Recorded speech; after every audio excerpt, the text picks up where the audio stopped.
di kantor pertahanan Kabupaten Goa. Kami dari kelompok ketiga yang beranggotakan saya sendiri dan Sabroni sebagai moderator.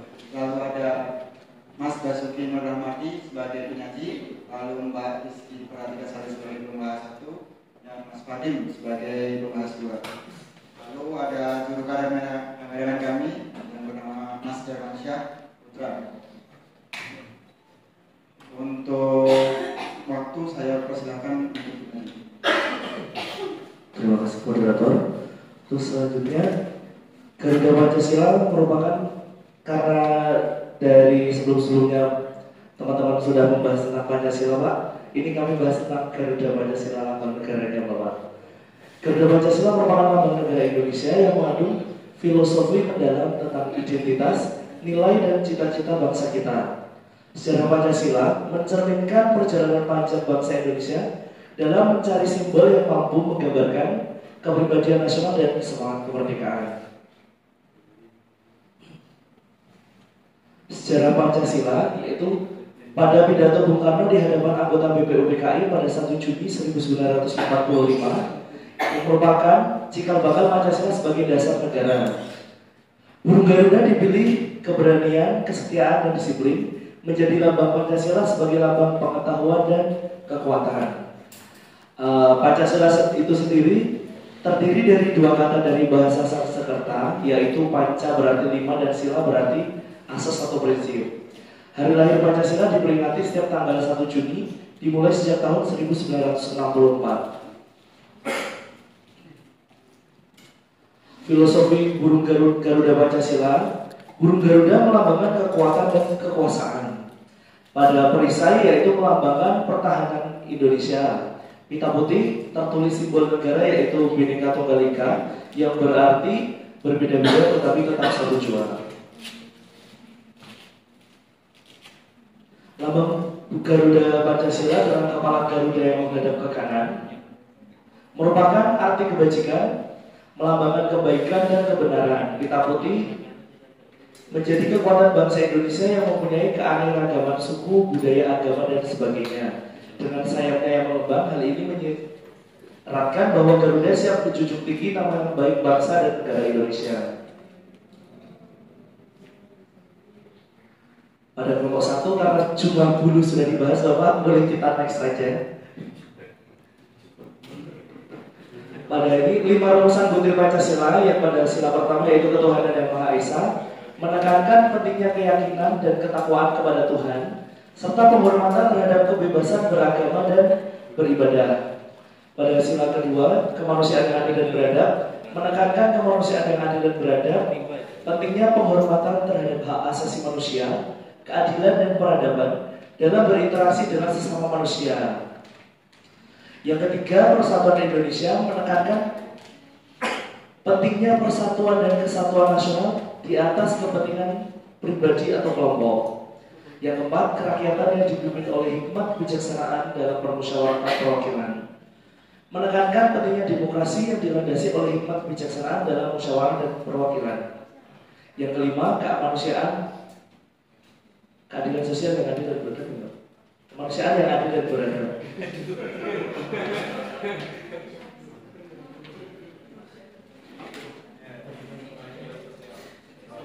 Harusnya keadilan sosial di seluruh Indonesia ya, pentingnya keadilan sosial, kesejahteraan dan gotong royong dalam kehidupan bermasyarakat.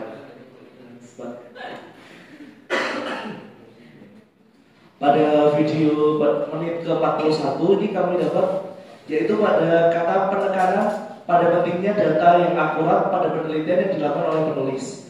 Dengan menyajikan data yang akurat dan menyampaikan data secara apa adanya, sikap ini mencerminkan kejujuran yang sejalan dengan nilai agama, yaitu menyampaikan kebenaran yang mencerminkan pengamalan pada sila pertama. Next. Yang kedua, dari kata melakukan pengambilan data indeks kepuasan masyarakat dengan metode sesuai pedoman validitas berlandaskan hukum.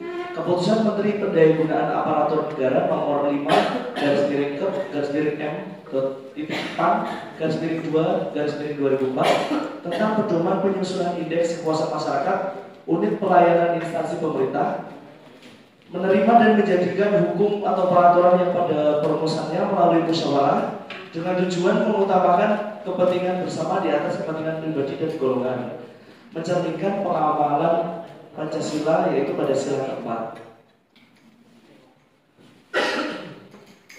Yang ketiga, penulis menerima poin-poin evaluasi yang disampaikan oleh penguji, yaitu menerima kritik, masukan, evaluasi adalah merupakan nilai-nilai dalam bermusyawarah untuk mencapai kesepakatan secara umum dan secara khusus bertujuan agar hasil penelitian yang dilakukan oleh penulis menjadi lebih baik, mencerminkan pengamalan sila keempat.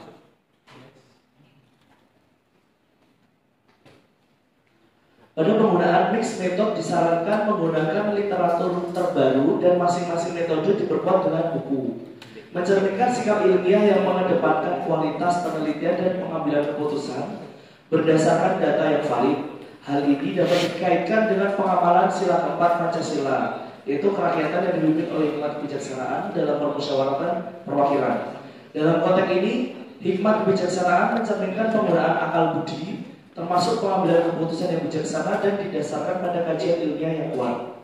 Penggunaan literatur terbaru dan penguatan metodologi penelitian dengan buku-buku referensi juga menunjukkan upaya untuk mencapai kebijaksanaan dalam tindakan sesuai dengan semangat sila keempat. Suatu pernyataan ilmiah harus diperkuat dengan data, mencerminkan pentingnya penggunaan bukti yang objektif dan rasional dalam proses pengambilan kesimpulan yang sesuai dengan prinsip ilmiah. Pernyataan ini paling relevan dengan sila keempat Pancasila. Dalam hal ini, penggunaan data yang kuat dan bukti ilmiah mencerminkan hikmat kebijaksanaan dalam pengambilan keputusan. Keputusan yang bijaksana harus didasarkan pada fakta dan data yang valid, bukan hanya berdasarkan asumsi dan opini. Sejalan dengan nilai-nilai musyawarah yang mengutamakan pertimbangan yang logis dan rasional. Oke, next. Disampaikan wejangan yaitu optimis menjalani hidup bahwa Tuhan yang maha baik berjuang semampunya dan perbaiki networking. Mencakup beberapa aspek yang bisa dikaitkan dengan beberapa sila Pancasila. Namun secara dominan terkait dengan sila pertama. Karena terdapat keyakinan dan optimisme yang didasarkan pada kepercayaan bahwa Tuhan maha baik, yang merupakan manifestasi dari keimanan kepada Tuhan. Yang kedua, pada sila kedua, karena anjuran untuk berjuang semampunya dan memperbaiki hubungan atau networking, mencerminkan sikap manusia yang adil terhadap diri sendiri dan orang lain, serta membangun relasi yang baik dengan sesama manusia. Oke, next.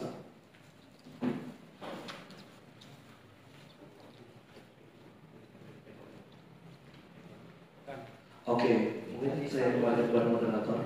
Baik. Terima kasih untuk menyajikan untuk paparan materi tadi. Selanjutnya sesi dari pembahasan 1 saya persilakan. Terima kasih kepada moderator. Izin bertanya Mas Basuki. Tadi disampaikan bahwa terdapat penggunaan mix method. Mix metode itu kan metode kualitatif dan metode kuantitatif. Dalam konteks Pancasila, penggunaan metode kualitatif dan penggunaan metode kualitatif dan bagaimana perbedaan kualitatif dan kuantitatif dapat mempengaruhi hasil penelitian. Terima kasih. Oke, terima kasih Mbak Rizky Pratikasari. Dalam tadi pertanyaannya dalam konteks Pancasila, bagaimana perbedaan pendekatan kualitatif dan kuantitatif dapat mempengaruhi hasil penelitian?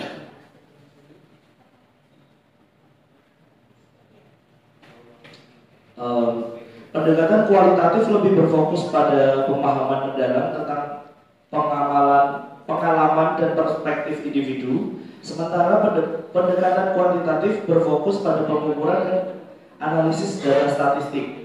Dengan demikian, hasil penelitian dapat berbeda. Pendekatan kualitatif mungkin mengungkapkan nuansa nilai-nilai Pancasila dalam konteks tertentu, sedangkan pendekatan kuantitatif dapat memberikan gambaran umum tentang seberapa luas nilai-nilai tersebut diterima dalam masyarakat. Seperti itu, Mbak Rizky. Terima kasih atas jawabannya.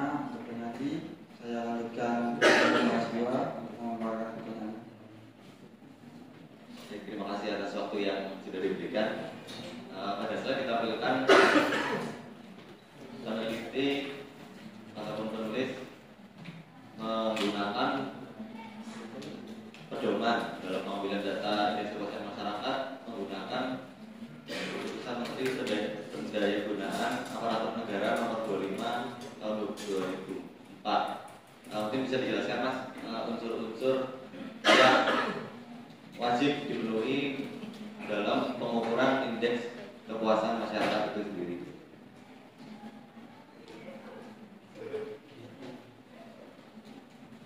Oke, terima kasih Mas Fadil. Boleh silakan ya.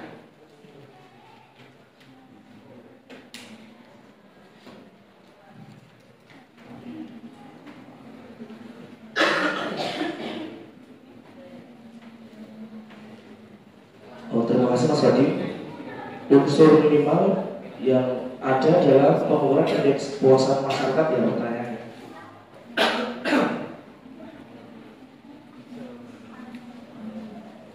Oke, berdasarkan prinsip pelayanan sebagaimana telah ditetapkan dalam keputusan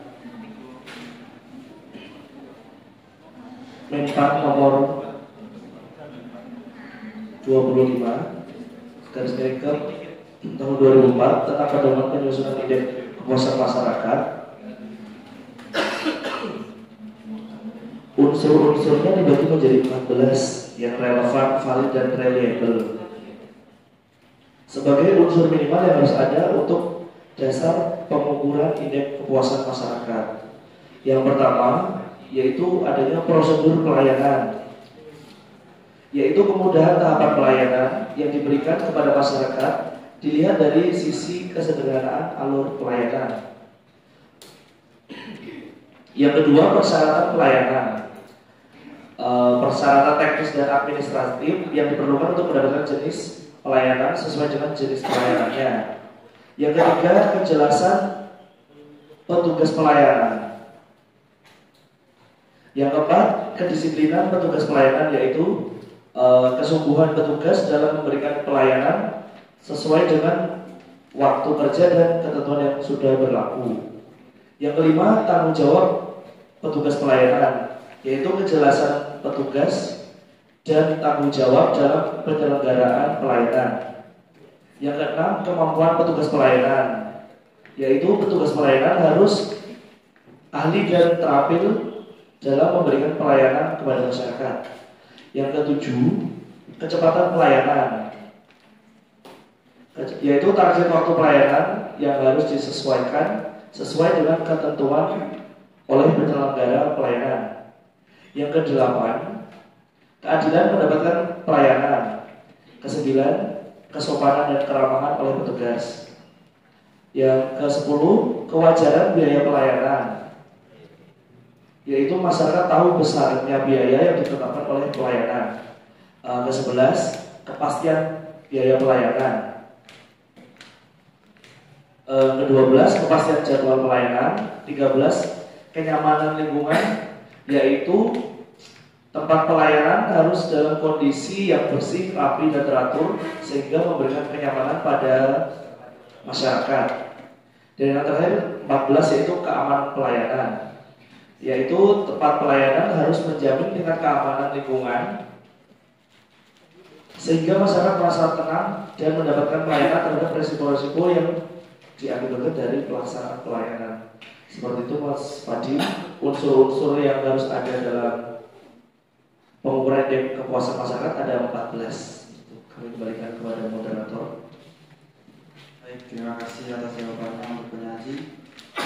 Sebelum saya ke kesimpulan, izin Bapak, saya adakan sesi tanya jawab. Kita kan sudah belajar dari beberapa minggu yang kemarin tentang Pancasila. Nah, ini ada beberapa pertanyaan dari kami dan ada sedikit hadiah. Untuk pertanyaan, oke, untuk pertanyaan pertama yang angkat tangan paling cepat nanti dapatlah hadiahnya. Mobil. Oke. 1, 2, pertanyaan dulu. 1, udah dibaca ya. 1, 2, 3. Pertanyaan arti kata dan sila.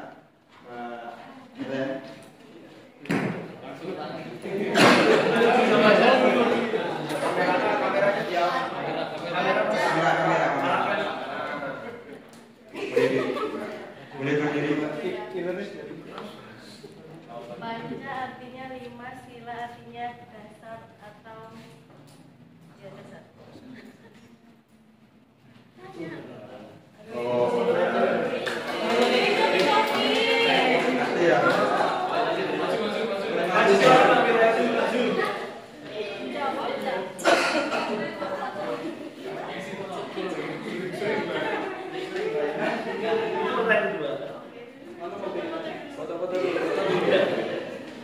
Oke, untuk pertanyaan selanjutnya.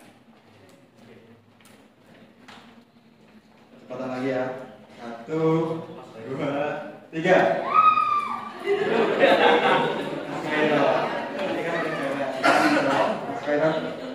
Bisa dijawab. Sila kelima dilambangkan dengan padi dan kapas. Artinya padi melambangkan tangan dan kapas melambangkan sandal. Terima kasih jawabannya.